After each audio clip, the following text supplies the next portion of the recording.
안녕하세요. 천추 안으로 남을 뻔한 일을 제대로 통쾌하게 복수했던 40대 직장인입니다. 지금의 평온한 삶과는 다르게 불과 몇 년 전까지만 해도 정말 폭풍 같은 일들을 경험했었는데요. 저에게 평생 잊지 못할 일들을 남겨준 사람은 바로 제 아내였던 사람입니다. 드라마보다 더 드라마 같았던 제 이야기 한번 들어봐 주시겠어요? 제 아버지는 평생을 10만리로 일을 하셨습니다. 어릴 적 아버지가 10만리를 하러 나가시면 짧게는 이틀, 길게는 사흘까지도 집으로 오지 않으셨죠. 비가 내리는 시기엔 늘 엄마와 함께 마루에 앉아 동동거리며 아버지를 기다렸습니다. 그런 아버지가 딱 집으로 돌아왔을 때 저흰 아버지 표정만 보고서도 상황을 다 알 수 있었어요. 누구보다 환한 얼굴로 대문을 열면 그날은 산삼을 발견한 날이었거든요. 상재야, 아버지 왔다. 우와, 아버지, 산삼 발견하셨어요? 그럼 이 아버지가 아주 큰 산삼을 캐고 왔어. 오늘은 소고기 먹는 날이다. 당시 산삼을 캐면 아버진 바로 시장에다 내다 파셨는데 작은 건 그때 돈으로 한 50만 원 정도 하고 정말 큰 건 100만 원, 200만 원을 훌쩍 넘기도 했었어요.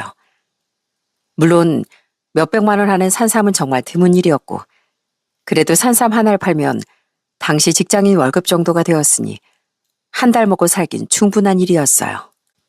어머니는 아버지가 산에서 캔 약초나 버섯들을 가지고 작은 식당을 운영하셨습니다. 저에겐 4살 차이 누나가 있었는데 누나는 공부를 정말 잘했지만 어머니 식당 일도 늘 도와주는 그런 효녀였어요. 그런 누나를 보면서 저 역시 열심히 공부해야겠다는 생각으로 그렇게 살았습니다. 전 어른이 되어 호텔 쪽에서 일을 시작했어요. 어릴 적 봤던 TV 드라마에서나 정말 멋있다고 생각했던 직업이었죠. 그래서 시작하게 됐는데 진짜 세상엔 정말 다양한 사람들이 있다는 걸 이 일을 하면서 알게 되었죠. 한 번은 객실을 점검하다 로비로 내려왔는데 소란이 생겼던 적이 있었답니다.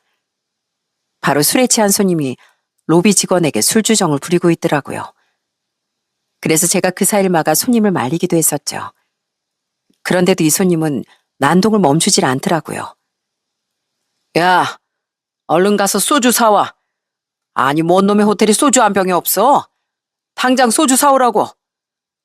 저기 손님, 죄송하지만 저희가 소주는 사다 드릴 수 없습니다. 객실이 어디신가요? 제가 안내해드리겠습니다. 네가 뭔데 안내라고 말고야? 돈 때문에 그래? 자, 돈 줄 테니까 소주 사와, 소주. 그렇게 한참을 실랑이라다 술에 취한 그 손님을 데리고 객실로 겨우 오게 되었고 그제서야 사건이 끝난 적도 있었답니다. 그 와중에 기분 나쁘다며 머리를 치고 어깨를 손으로 밀어도 서비스직이다 보니 내내 웃으며 응대를 해야 한다는 게 참 곤욕스럽더라고요. 손님들끼리 싸우는 건 진짜 아무것도 아닌 일이었어요. 한 번은 부부가 싸워 여자분이 로비까지 도망쳐 내려온 적도 있었네요. 저기요, 저 좀 살려주세요. 무슨 일이세요, 손님? 저희 남편이... 그때 쫓아온 그 여자분의 남편이 바로 여자분한테 달려와 위협을 가하더라고요. 그래서 제가 중간에 말리려고 그 남자분 팔을 확 휘어잡았습니다. 그런데 그때 그 여자분 반응을 보고 정말 어처구니가 없었어요. 어머, 여보, 괜찮아? 아니, 왜 사람 팔목을 잡고 그래요? 네? 아니, 아까 이분이... 아니, 저기요. 호텔 매니저가 사람 이렇게 막 잡아도 되는 거예요? 왜 사람을 제압하는데요? 네? 고객님이 아까 도와달라고 하지 않으셨나요? 어머, 내가 언제요? 여보, 괜찮아? 아프지? 우리 올라가자. 올라가서 내가 봐줄게. 다음부턴 이러지 마세요. 그러더니 언제 싸웠냐는 듯 둘이서 올라가는데 정말 어처구니가 없고 황당하더라고요. 그렇게 별의별 일을 다 겪으며 호텔리어로서 열심히 사회생활을 했습니다. 그러다 제가 30대 중반 소개를 통해 만난 여자와 결혼을 하게 되었어요. 아내는 성격도 활발하고 밝은 사람이었죠. 사람들과 두루 어울리는 것도 좋아해 저희 집에도 정말 잘했었고요. 처가 식구들은 장인, 장모님과 형님이 계셨는데 항상 저한테 고맙다는 말을 자주 하셨어요. 내가 우리 와이가닥을 자네한테 시집 보내고 참 미안하고 고마워. 요즘도 그렇게 밖에서 놀기만 좋아하는가? 아유, 자네 속이 말이 아니겠구만. 아닙니다, 장모님. 오히려 전 아내 그런 성격이 좋은걸요. 사람들과도 잘 어울리고, 그래서 저희 호텔 식구들이랑도 친하게 지내니까 전 좋습니다. 우리 영은이 예쁘게 봐주니 자네한테 그저 고마운 마음뿐이야. 생각이 많고 활동적이지 않았던 저와는 다르게 활발하고 늘 밝았던 아내는 사람들에게도 인기가 참 많았답니다. 그런 아내와 결혼하고 1년 후엔 딸을 낳게 되었어요. 그런데 아내가 딸을 낳고 육아를 하다 보니 이런저런 스트레스를 많이 받았습니다. 아무래도 밖에 나가는 걸 좋아하는 아내가 애 육아에만 몰두하다 보니 자연스레 우울증이 생기더라고요. 그래서 전 쉬는 날이고 평일이고 할 것 없이 육아에 적극적으로 하려고 정말 노력을 많이 했습니다. 쉬는 날이면 늘 아내 대신 아이를 봐주고 아내가 친구들과 시간을 보내고 올 수 있게 해주곤 했어요. 그렇게 아내가 친구들을 만나고 온 날이면 전보다 더 활기가 넘치곤 했죠. 여보, 나왔어. 애는 자고 있어? 고생 많았지. 방금 잠들었어. 오늘은 그래도 많이 보채지도 않고 잘 잤어. 걱정하지 마. 당신은 재밌게 친구들이랑 잘 놀았어?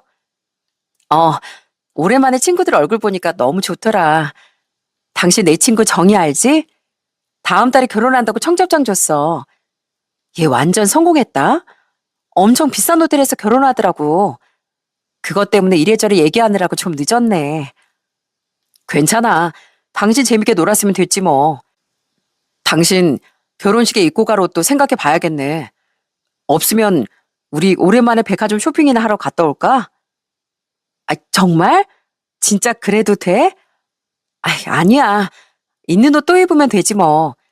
조금이라도 아껴야지. 우리 딸도 이제 커가는데 나 괜찮아. 처음 아낸 누구보다 살뜰하고 알뜰한 사람이었어요. 외벌이로 아이를 키워야 했기 때문에 한 푼이라도 더 아끼려고 노력을 했죠.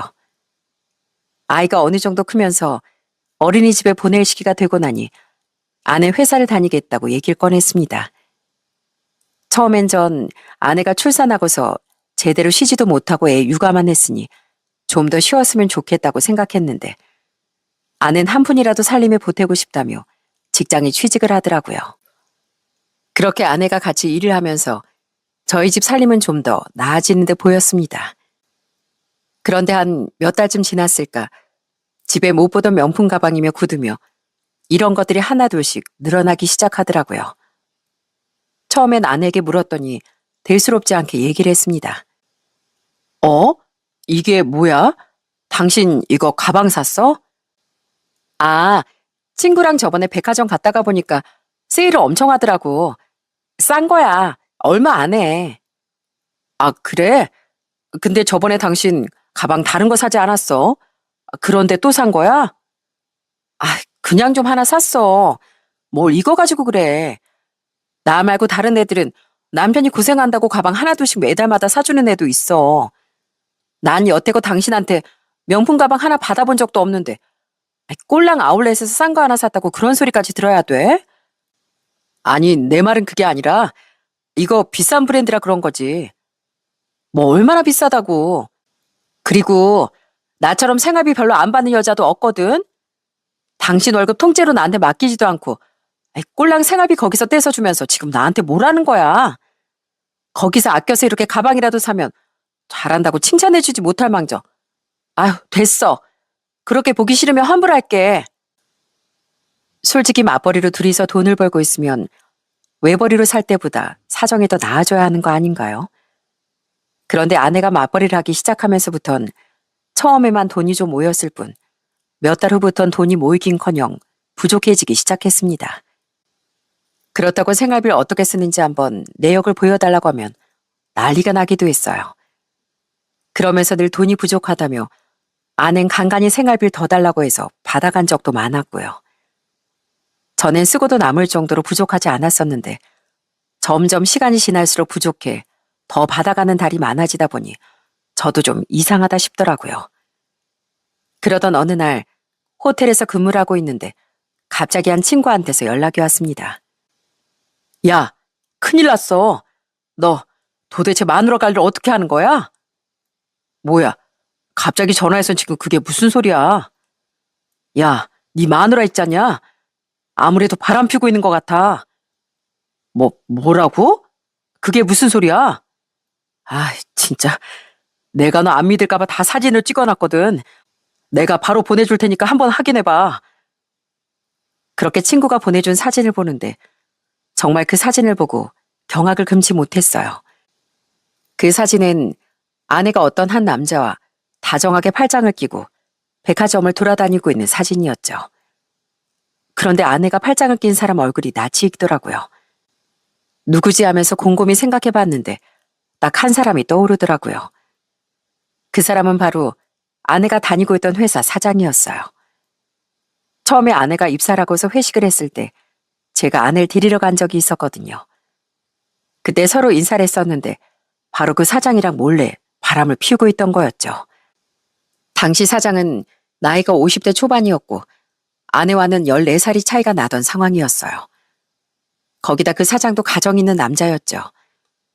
지금까지 그렇게 몰래 만나며 그 사장이 아내에게 명품 가방이며 선물을 해줬던 거고 거기에 빠져있다 보니 아내 역시 씀씀이가 커져갔던 거였어요. 그걸 보는데 정말 기가 차서 어이가 다 없더라고요. 성실하게 직장생활 하고 있는 줄 알았는데 바람이나 피우며 밖으로 나돌고 있다고 생각하니 참 어처구니가 없더군요. 그날은 진짜 근무하는 내내 집중이 하나도 되지 않았어요. 이걸 어떻게 해야 하나 내내 생각을 했답니다. 그리고 그날 저녁 전 아이를 재우고 아내에게 그 사진을 들이밀며 얘기를 했어요. 전 당연히 아내가 싹싹 빌며 잘못했다고 할 줄 알았습니다. 그런데 아내의 태도가 진짜 황당하더군요. 당신 도대체 밖에서 어떻게 하고 다니는 거야? 당신 바람 피우는 거 다 알았어. 어떻게 애를 놔두고 이런 짓을 벌일 생각을 해? 어떻게? 그래, 뭐 어차피 언젠가 들킬 줄 알았어. 그리고 나도 어차피 당신한테 이혼 얘기 할 생각이었어. 뭐 잘 됐네. 뭐라고? 지금 당신 뭐라 그랬어? 못 들었어? 당신이랑 이혼할 생각이라고. 나 우리 사장님이랑 서로 이혼해서 재혼하기로 했거든. 그러니까 당신도 마음 준비해. 어차피 당신이랑 나랑 뭐 그냥 부부이기만 했지. 우리가 애틋하거나 그랬던 것도 아니잖아. 안 그래? 당신 내가 돈 쓰는 것도 하나하나 다 신경 쓰지 않았어? 나도 더 이상 남편 눈치 보면서 돈 쓰고 싶은 생각 없고 차라리 돈에 얽매이지 않고 내가 쓰고 싶은 거 다 쓰고 원하는 거 다 해줄 수 있는 우리 사장님이랑 결혼하려고. 어쨌든 당신한테 미안하긴 하지만 이렇게 된 거 깔끔하게 정리하자. 너무나도 당당하게 얘기하는 아내를 보면서 전 그만 분노를 참지 못하고 뺨을 그대로 날려버리고 말았습니다. 어떻게 네가 그럴 수가 있어? 넌 네 애한테 부끄럽지도 않아? 정말 우리 애한테 부끄럽지도 않냐 이 말이야. 너 지금 나 쳤니? 쳤어? 지금 어디라고 사람을 쳐? 나 이거 경찰에 신고하면 당장 당신하고 이혼할 수 있어. 그렇게 해줘? 어디서 감히. 내가 아무리 잘못했다지만 우리나라에서 3명 중 1명은 다 바람 피운다더라. 나도 그중에 1명일 뿐이야. 이렇게 된 거 우리 볼장 다 본 거 같은데 내가 경찰에 고소는 안 할 테니까 그냥 깔끔하게 헤어지자고. 이혼? 헛소리 하지 마. 난 절대 이혼 못 해줘. 내가 당신하고 왜 이혼해? 못 해. 이미 마음이 떴는데 그럼 마음 없는 껍데기랑 살 거야? 당신이야말로 헛소리 하지 말고 잘 생각해봐. 이혼서를 보낼 테니까 사인하고 접수할 때 얘기해. 그러더니 아내는 그 길로 바로 집을 나가버렸어요. 정말 너무 기가 막히더라고요. 진짜 마음 같아선 당장 아내와 헤어지고 싶었죠. 그렇지만 저에겐 아직 어린 아이가 있고 그래서 섣불리 결정을 할 수는 없었어요. 그리고 누구 좋으라고 이혼을 한답니까? 그래서 아내가 서류를 보내도 전 사인도 하지 않고 이혼도 못하겠다고 말을 했습니다. 그랬더니 아내가 결국엔 집으로 찾아와 저에게 얘기를 하더라고요. 그런데 정말 아내가 하는 말이 너무 웃겼습니다. 당신 왜 서류에 사인 안 해? 왜 이혼 안 해주냐고. 당신이나 나나 서로 볼장 다 본 거 아니야? 아주 전까지 다 떨어졌을 텐데 왜 이혼 안 하냐고. 어? 내가 왜 이혼을 해? 절대 못 해. 뭐 돈 때문에 그래? 그래, 알았어. 그럼 나 그냥 몸만 나갈게. 그럼 되지? 이제 그냥 당신이 가지면 되잖아. 그리고 양육비? 양육비 얼마 원하는데? 내가 한 달에 100만 원 주면 되지? 100만 원씩 준다고 약속할 테니까 도장만 찍어. 그럼 되잖아. 어? 왜 이혼을 안 해주냐고. 제발 좀 조용히 끝내자. 소란스럽게 하지 말고 좀 조용히 깔끔하게 끝내자고. 그렇게 말하는 아내의 눈을 보는데 이미 아내의 눈빛은 제가 알고 있던 그 사람이 아니었어요. 정말 돈에 눈이 멀어 미친 여자로 보이더라고요. 사실 전 정말로 결단을 내리기 전에 한 가지 확인을 해볼 게 있었습니다. 그래서 찾아간 곳은 바로 그 바람을 피운 사장이었어요. 회사 사장에게 전화를 해 만남을 요청했습니다. 저 고영은 씨 남편입니다. 제가 왜 전화했는지는 아시겠죠? 오늘 좀 만났으면 좋겠는데 시간이 언제가 괜찮으실까요? 예? 왜 그러시는지. 그쪽도 가정이 있다는 거 아는데 사람이 해야 할 짓이 있고 안 해야 되는 짓이 있는데 아주 선을 제대로 넘으셨더라고요. 오늘 안 나오시면 저 모든 거 다 폭로하겠습니다. 그래도 괜찮으시겠어요? 아닙니다. 퇴근하고 보시죠. 그리고 아내한테 절대 우리 만나는 거 말 안 하셨으면 좋겠네요. 그럼 이따 보겠습니다. 그렇게 전 그 상간남과 단둘이 만나게 되었어요. 약속한 카페에서 미리 도착해 기다리고 있으니 얼마 지나지 않아 그 남자가 딱 들어오더라고요. 딱 봐도 50대로 보이는 그 남자는 절 보자마자 얼굴이 창백해지더니 고개를 푹 숙이며 다가왔습니다. 그러더니 제가 앉아있는 자리에 가까이 다가오더니 갑자기 아내와는 다르게 저에게 싹싹 빌기 시작하더라고요. 전 그 모습에 좀 당황스러웠습니다. 뭡니까? 정말 죄송합니다. 정말 죄송해요. 제가 정말 너무 큰 실수를 했어요. 사실 그냥 잠깐 만나고 헤어지려고 했던 건데 본의 아니게 이렇게 길게 만나게 된 겁니다. 제가 100번 1000번 잘못했습니다. 이렇게 사과드리죠. 그러니 제발 우리 가족들한텐 제발 알리지 말아주세요. 정말 부탁드립니다. 저희 아들 이제 군대에서 막 제대하고 저희 딸도 이 사실 알면 저희 애비 취급도 안 할 겁니다. 저희 아내도 충격받아 쓰러질지도 몰라요. 예? 제발 부탁입니다. 제가 정말 너무 잘못했습니다. 죄송합니다. 뭐요? 충격받고 쓰러질지 몰라요? 그걸 아는 사람이 이렇게 바람을 펴요? 뭐 들어보니까 이혼하고 서로 재혼하기로 했다면서요? 그 말은 뭐고 지금 이 행동은 뭡니까? 뭐 둘이서 작전이라도 짰어요? 아닙니다. 그건 그냥 우스갯소리를 한 말이었지. 전 죽어도 가정 파탄낼 생각 전혀 없습니다. 제가 뭐하러 잠깐 만난 직원 한 명 때문에 가정을 깨뜨리겠습니까? 정말 죄송합니다. 전 제 가정 깨뜨릴 생각 없습니다. 그러니 제발 부탁드립니다. 예. 그렇게 고개를 숙이고서 내내 싹싹 비는 그 상간남을 보며 전 너무나 어이가 없더라고요. 알고 봤더니 아는 이 사람한테 그냥 노란하고 있었던 거더라고요. 그것도 모르고 아는 뻔뻔하게 그리고 당당하게 이혼을 요구했다니 진짜 어처구니가 없지 않겠어요? 솔직히 이 상간남의 태도를 보니까 그래도 속이 좀 시원하긴 하더라고요. 자식까지 버리고서 가정을 등진 아내를 생각하면 이렇게 당해도 싸다는 생각이 들었고요. 그리고 그 상간남은 저한테 봉투 하나를 내밀었어요. 이게 뭡니까? 이거 5천만 원입니다. 이거 받아주세요. 상간남 소송을 해도 아마 이 정도는 받지 못할 겁니다. 제발 이거 받아주시고 저희 가족한테만 제발 알리지 말아주세요. 정말 부탁드립니다. 전 그 여자랑 다시 재혼할 생각도 없고 저희 가족 깰 생각 추호도 없습니다. 정말 죄송합니다. 제가 선생님 하라는 대로 다 할 테니까 제발 저희 가족한테만큼은 제발 알리지 말아주세요. 그럼 제 조건 하나만 들어주시죠. 그러면 저도 알리지 않겠습니다. 네, 뭐든 다 하겠습니다. 그렇게 한 가지 조건을 달고 그 상간남과의 만남을 마무리했습니다. 제가 건 조건으로 전 아내에게 정말 통쾌한 복수를 할 수 있었죠. 그 후 전 아내와는 정말 깔끔하게 헤어졌습니다. 아내는 저와 헤어지고 그 사장과 재혼을 해서 사모님 소리 들으며 행복하게 살 날만을 꿈꾸고 있겠죠. 그렇지만 그 뒤로 정말 통쾌한 대반전이 펼쳐졌답니다. 사실 제가 한 가지 조건을 달았던 게 이 반전을 만들어줬죠. 아마 여러분들도 의아하셨을 겁니다.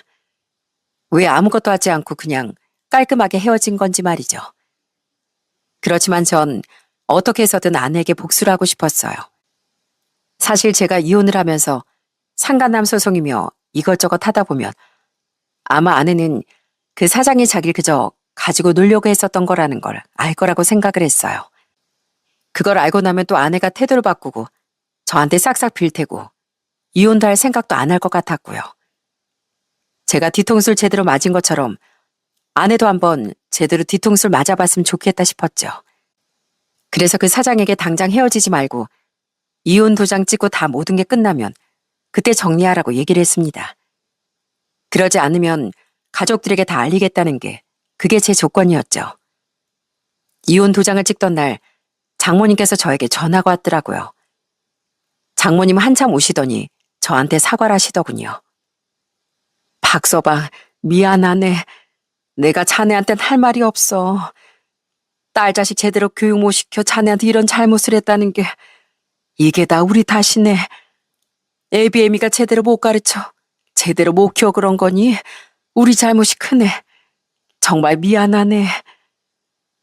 당사자는 단 한 번 미안하다는 소리도 안 하는데 어떻게 주변에선 다들 저에게 미안하고 죄스럽다고 하는지 정말 속이 답답하더라고요. 처가댁에선 저희가 이혼을 하는 이유를 다 아셨고 이혼할 때쯤엔 거의 아내를 내놓은 자식으로 취급하셨답니다. 아내는 그거조차도 대수롭지 않게 생각을 하더라고요. 아마 아내는 비단길이 펼쳐진 미래를 꿈꾸며 가족들이 자신에게 등을 돌린 것조차 별게 아니라고 생각했던 모양이었어요. 그리고 얼마 뒤 역시나 전 아내에게서 폭풍 같은 전화가 걸려오기 시작했어요. 전 역시나 싶은 마음에 전화를 받았죠.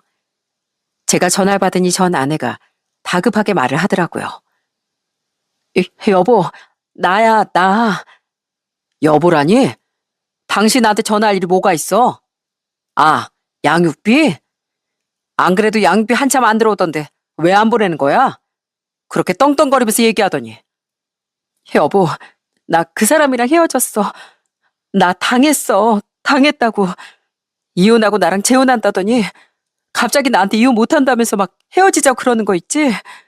나 그 사람한테 그냥 당했어. 나 속았다고. 그럼 그걸 믿었냐? 어느 누가 가정도 버린 여자를 믿겠어? 그거 내 알 바 아니고 어서 양육비나 보내. 당신 이혼할 때 다 결정했던 거 잊었어? 여보, 내가 어떻게 매달 100만 원씩을 보내. 나 그렇게 못해. 어? 내가 잘못했어. 내가 정말 잘못했어. 다시는 안 그럴게. 한 번만 나 용서해주면 안 될까? 나 우리 딸도 너무 보고 싶고 내가 정말 미쳤었나 봐. 이제 와서? 이제 와 다 없어지고 나니까 이제 후회가 되냐? 근데 어쩌냐?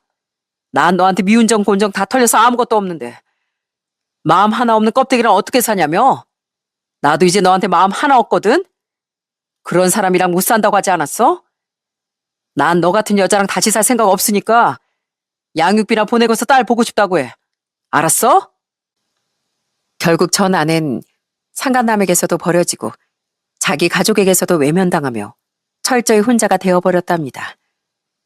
당연히 다니던 회사에서도 잘리고 빠듯하니 양육비도 못 보내고 있었던 거였고요. 그렇다고 상간남 가정에 불륜 사실을 떠벌리려고 하니 또 상간녀 소송 당할까봐 무서워 밝히지도 못한 모양이더군요. 그렇게 제 복수는 이걸로 끝이 나는 줄 알았습니다.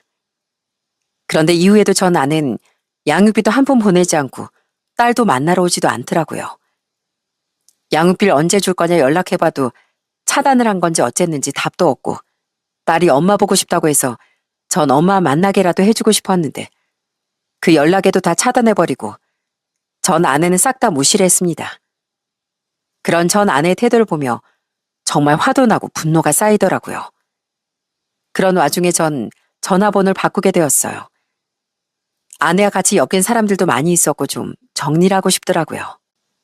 그리고 번호를 바꾸고 난 후 전 그래도 딸도 있고 하니 전 아내에게 바뀐 번호를 알려주려고 연락을 했습니다. 그랬더니 한 번도 전화를 받지 않던 전 아내가 모르는 번호로 전화가 가서 그런지 바로 받더라고요. 여보세요? 당신 번호 바꾸니까 바로 받네. 나야. 아, 뭐야. 와, 진짜 소름 끼친다. 번호까지 바꿔서 연락하고 참 대단하다, 대단해. 왜? 왜 전화했는데? 왜긴 왜야? 왜 양육비 안 보내? 그리고 양육비가 그렇다 쳐도 앤 한 번도 안 볼 생각이야? 내가 애를 왜 봐? 어차피 당신하고 이혼했고 당신이 키우기로 했으면 당신이 책임져야지. 당신 때문에 나 직장도 잘리고 돈도 못 벌어. 근데 뭘 애를 봐? 그냥 애한테는 엄마 없다고 해. 뭐? 어떻게 엄마란 사람이 그딴 소리 짓거릴 수가 있어? 다른 건 몰라도 엄마로서 역할을 해야지. 뭔 엄마 역할이야. 당신이야말로 진짜 양심 없다. 내 팔다리 다 잘라놓고서 무슨 엄마? 됐고, 나 앞으로 그냥 혼자 알아서 살 거니까 양육비고 뭐고 헛된 소리 하지 말고 연락도 하지 마. 소름 끼치게 무슨 번호까지 바꿔가면서 연락을 해? 진짜 소름이다, 소름. 나 당신이랑 다시 재결합할 생각 없어. 그러니까 연락도 하지 말고 우리 서로 인생 상관하지 말고 지내자고. 알았지? 끊는다. 어차피 차단할 건데 번호 바꿔서 또 연락할 생각하지 마. 그러고서 전화 끊어버리는데 정말 속에서 천불이 나는 줄 알았습니다. 어떻게 이런 여자가 다 있나요? 아무리 그래도 부부간 인연은 끝났더라도 자식 인연까지 이렇게 매몰차게 끊을 수가 있는지 도저히 이해가 되지 않았어요. 이런 여자는 엄마로서의 자리도 과분하다 싶더라고요. 그래서 저 역시 전 아내 신경 쓰지 않고 딸과 둘이서 열심히 살고자 노력을 했습니다. 그런데 이렇게 큰일을 겪고 나니까 삶의 허무함이 어느덧 찾아오더라고요. 모든 게 다 허무하고 허탈하다고 해야 하나요? 사는 게 너무 답답했습니다. 그래서 뭔가 변화가 필요하다는 생각이 들어 전 과감하게 이직을 선택하게 되었어요. 마침 제주도 호텔 매니저를 구한다는 공고를 보고 전 바로 지원을 하게 되었고 다행히 절 좋게 보신 호텔 사장님께서 절 매니저로 채용을 해주셨답니다. 경력도 오래됐고 인상도 좋다면서 그렇게 전 7년간 재직했던 호텔 생활을 마치고 제주도로 내려오게 되었어요. 제주도로 떠나던 날 부모님께서는 열일 다 제쳐두고 저희 이사를 도와주셨습니다. 제가 이혼하고서도 누구보다 속상해하고 슬퍼하셨던 부모님이었는데 손수 이사까지 도와주시러 오시니 참 죄송하더군요. 그런 제 마음을 아셨는지 아버진 이사가 끝나고서 저녁을 먹으며 제 등을 토닥이며 응원해 주셨답니다. 상재야, 아버지가 10만 일하면서 느낀 건 세상사 내 마음대로 되는 일 하나도 없다는 거다. 잘못된 일도 네 탓이 아니라는 거 그것만 알아도 네 탓 아무것도 없다. 네 잘못이 아니야. 알지? 알아요, 아버지. 걱정 마세요. 저 잘 이겨내 볼게요. 그래, 난 우리 상재 믿는다. 내가 한참 산삼을 못 캘 때 네가 딱 생겼어. 그런데 네 엄마가 널 갖고 나니까 그 뒤로 매달 산삼을 보더구나. 그때 알았지. 우리 아들이 복덩이라는 거. 상재야, 넌 누가 뭐래도 예비 복덩이다. 그러니 힘들어하지 마로. 넌 우리 집에서 그 어떤 오래된 산삼보다 더 귀하니까. 그렇게 아버지가 위로를 해주시는데 얼마나 눈물이 나왔는지 모릅니다. 아버지께서도 속이 말이 아니셨겠죠. 그럼에도 불구하고 절 어떻게든 위로해주고 토닥여주시려고 하는 그 모습에 전 이대로 무너질 수 없겠더라고요. 그 뒤로 전 열심히 제주도에서 근무를 하며 제 마음을 다잡으려고 노력했습니다. 그래도 푸른 바다를 앞에 두고 멍하니 쳐다만 봐도 가슴이 탁 트이는 것 같더라고요. 한라산도 등반하고 여러 오름들도 오르내리며 그렇게 마음과 생각을 정리했답니다. 처음엔 좀 힘들고 괴로울 때도 많았죠. 제 인생이 왜 이렇게 됐을까 자책도 많이 하고 사람에게 배신당한 그 상처를 극복하려고 정말 많이 노력을 했습니다. 다행히 시간이 지나면서 딸아이도 잘 적응을 하고 저 역시 호텔 일을 열심히 하며 지내다 보니 어느새 몸도 마음도 많이 건강해졌더라고요. 그렇게 2년의 시간이 흐르게 됐습니다. 그러던 어느 날 근무를 하고 있는데 정말 낯익은 얼굴이 딱 호텔 로비로 들어오더라고요. 전 그 얼굴을 보자마자 황급히 숨었어요. 그 사람은 바로 전 아내였거든요. 전 아내는 다정하게 누군가와 같이 팔짱을 끼고 호텔 체크인을 했습니다. 딱 보니 둘이 신혼부부처럼 보였어요. 전 그 모습을 보고 정말 경악을 금치 못했습니다. 저랑 이혼하고서 그 사장한테 차이고 또 2년 만에 재혼을 한 건가 싶어 진짜 기겁을 할 수밖에 없었죠. 딸 양육비는 한 푼도 보내지 않았으면서 결혼을 한다니. 거의 몇 달을 엄마를 찾으며 울었던 딸의 모습이 제 머릿속을 지나가는데 전 아내가 행복하게 남자와 팔짱을 끼고 놀러온 모습을 보니 너무 화가 나더라고요. 같이 온 저 남자는 저 여자에 대해 알고나 있는 건가 싶었고요. 그런데 딱 그 두 사람이 지나가면서 하는 말을 듣고 전 그 남자가 이 여자에 대해 아무것도 모르구나를 알게 되었어요. 자기 제주도 여행은 처음이라 그랬지? 내가 이번에 제대로 제주도 여행 시켜줄게. 진짜? 진짜 자기 만나서 난 너무 행복해. 내 인생에 나 벗겨먹으러 한 사람만 있었지. 이렇게 날 위해주는 사람 한 명도 없었는데. 에이, 그런 사람은 다 잊어버려. 내가 앞으로 자기 호강시켜준다고 그랬잖아. 그러면서 신나서 객실로 올라가는 두 사람을 보며 수많은 생각을 했던 것 같아요. 그래서 전 어떻게 해야 할까 고민하다 정말 미친 척 한번 해봐야 되겠다는 생각이 들었습니다. 그래서 전 아내가 묵고 있는 객실로 올라갔어요. 그리고서 벨을 눌렀습니다. 누구세요? 룸 서비스입니다. 그랬더니 안에서 전 아내와 같이 온 그 남자가 딱 나오더라고요. 어? 룸 서비스? 저희가 시킨 건가요? 영은이가 주문했나? 호텔 서비스 드리는 겁니다. 자, 여기. 아, 감사합니다. 그러더니 그 남자는 그대로 접시를 들고 안으로 들어갔습니다. 그리고 그 접시와 함께 제가 전달한 것이 있었어요. 바로 전 아내의 정체를 밝힌 쪽지 한 장이었죠. 전 딱 한 문장으로 전 아내에 대해 글을 썼죠. 고영은 그 여자 딸까지 버리고서 불륜으로 이혼했던 사람인데 아시나요? 그렇게 접시와 함께 쪽지를 전하고서 얼마 지나지 않아 안에선 큰 소리가 나기 시작했습니다. 둘이서 크게 싸우는 모양이었어요. 전 그 소리를 듣고 다시 1층으로 내려왔죠. 그런데 한 30분 정도 지났을까 그 남자가 바람을 쐬려고 했는지 몰라도 혼자 로비로 내려왔더라고요. 그러더니 밖으로 나가는 그 남자를 전 쫓아가 잡았습니다. 저 사장님, 안녕하십니까? 제가 그 쪽지를 보낸 사람이에요. 뭐요? 그럼 아까 쪽지를 그쪽이 주신 거예요? 그 쪽지 뭡니까? 도대체 뭐냐고요? 진짜 사실이에요? 당신 누군데요? 누군데 그런 쪽지를 준 겁니까? 자세한 건 잠시 밖에서 얘기 나누시죠. 그렇게 전 그 남자를 데리고서 밖으로 나가 얘기를 나누게 되었답니다. 보니까 그 남자는 아예 전 아내의 정체를 모르고 있더라고요. 다행히 신혼부부는 아니었고 결혼을 앞두고 있었던 예비 부부였습니다. 그러면서 저한테 정말 조심스럽게 그 남자가 묻더라고요. 그 쪽지 내용 사실이에요? 아까 영은이한테 들어보니까 절대 아니라고 하던데 정말 사실입니까? 대체 왜 그런 쪽지를 저한테 전해준 거예요? 저 그 여자 전 남편입니다. 현재 양육비 소송 중이기도 하고요. 전 회사 사장이랑 바람 피우고서 걸리니 뻔뻔하게 이혼 요구하고 가정까지 다 버리고 간 사람이에요. 그 후로 몇 명의 남자를 더 만났는지 모르겠지만 사장님 모르시는 것 같아 말씀드린 겁니다. 여긴 제 딸아이예요. 뭐라고요? 이 애가 진짜 영은이 딸이라고요? 정말 맞습니까? 확실해요? 그리고 진짜 전 남편 맞습니까? 지금 그 말 증명할 수 있어요? 네, 맞습니다. 이거 좀 보시겠어요? 그렇게 전 핸드폰으로 찍어놨던 사진들이며 소송장이며 모든 것들을 그 남자에게 다 보여줬습니다.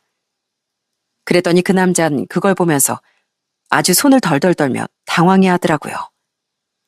진짜 이 여자 딸까지 있었다고요? 정말 그랬다고요?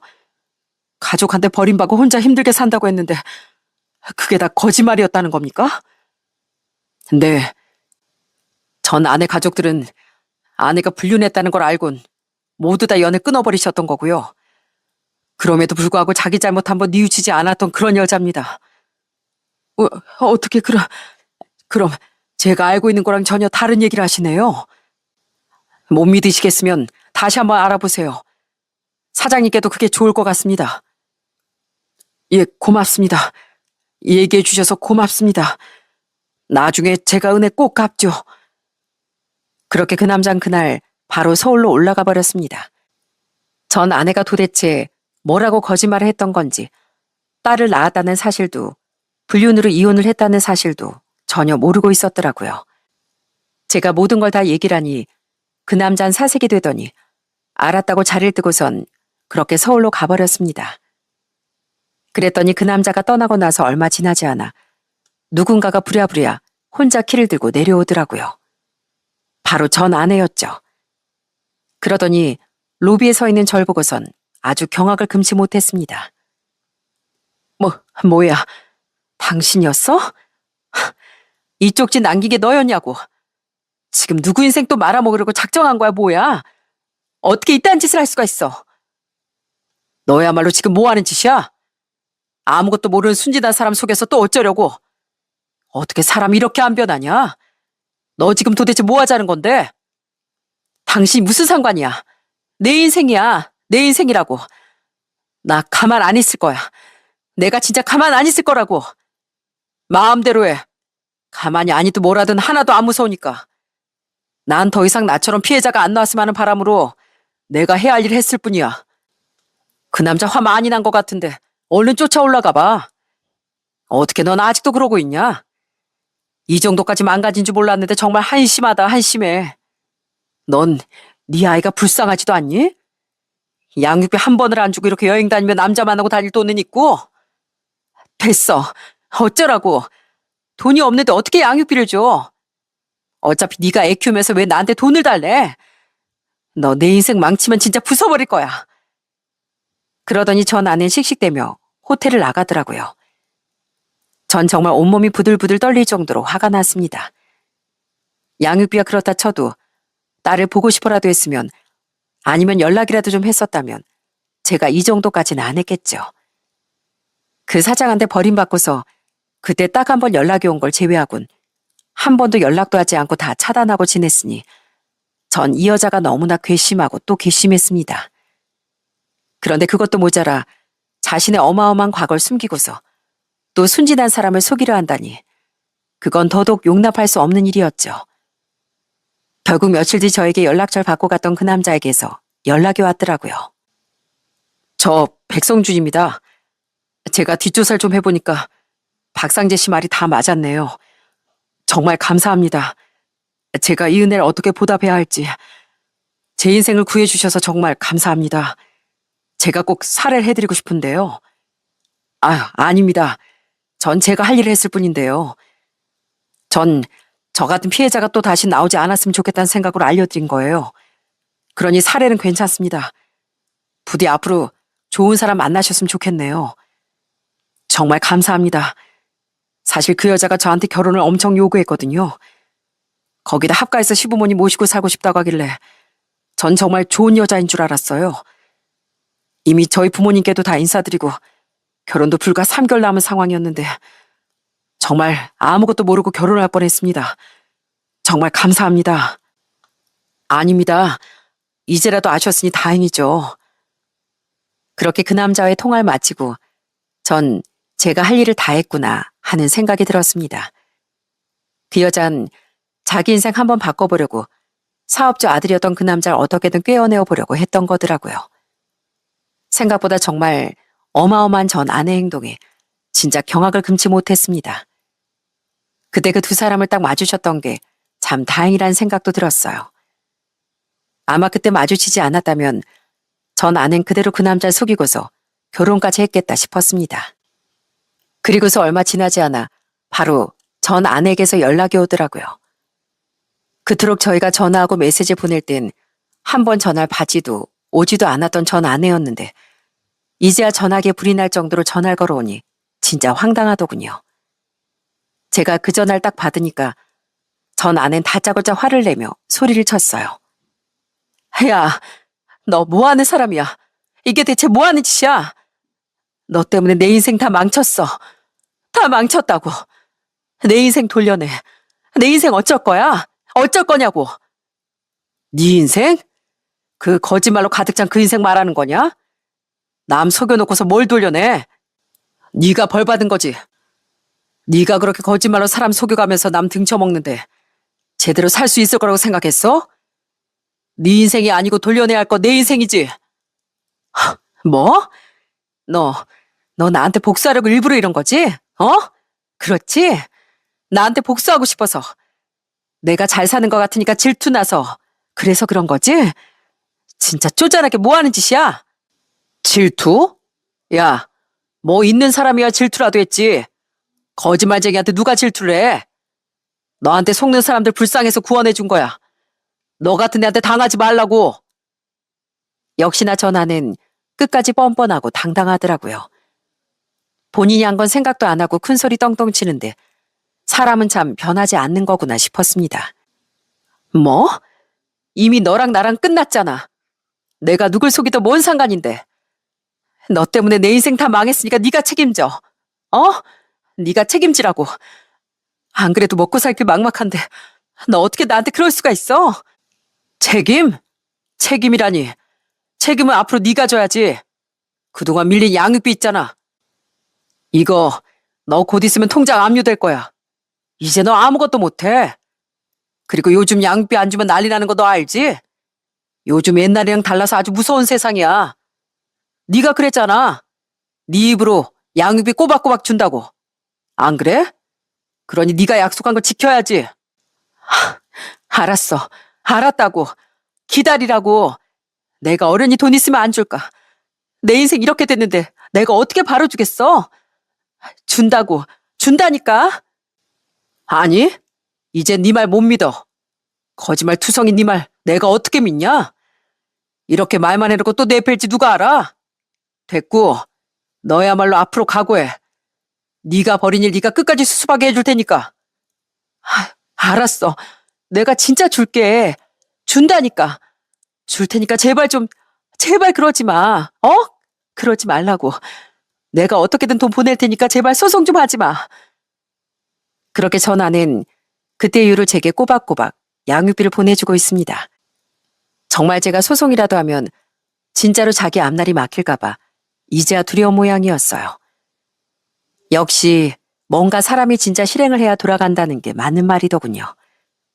그 남자는 바로 전 아내와 헤어졌고 여러 번 저한테 살해를 하겠다고 했지만 전 극구 사양을 했습니다.